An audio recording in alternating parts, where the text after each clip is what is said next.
నమస్తే అండి. ఎన్నిసార్లు నిన్ను నువ్వు అర్థం చేసుకో అని చెప్పినా అర్థం కాదు ఎవరికి. ఎందుకో తెలుసా? డబ్బులు ఉంటే చాలు అనే ఆలోచన కలిగి ఉండటం. జీవితం మీద ఇంట్రెస్ట్ కన్నా డబ్బుల మీద ఇంట్రెస్ట్ ఎక్కువగా ఉంటుంది. ఇలాంటి ఆలోచన ఉన్నవారు ఎప్పటికీ డబ్బు గురించి ఇబ్బంది పడుతూ మిడిల్ క్లాస్ బ్రతుకులు ఇంతే అనే మాటలు చెప్తూ ఉంటారు.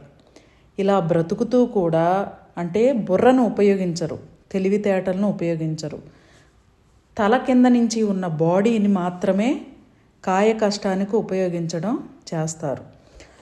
ఇలా చేయడం వల్ల అనారోగ్యం, అప్పులు ఎప్పుడూ ఉంటాయి. వీళ్ళు చెప్పే మాటలు ఎలా ఉంటాయంటే, కోరికలు మంచివి కాదు, దరిద్రం పట్టింది, జాతకం బాగోలేదు అంటారు. ఇలాంటి మానసికమైన ఆలోచనలు చాలా డేంజర్.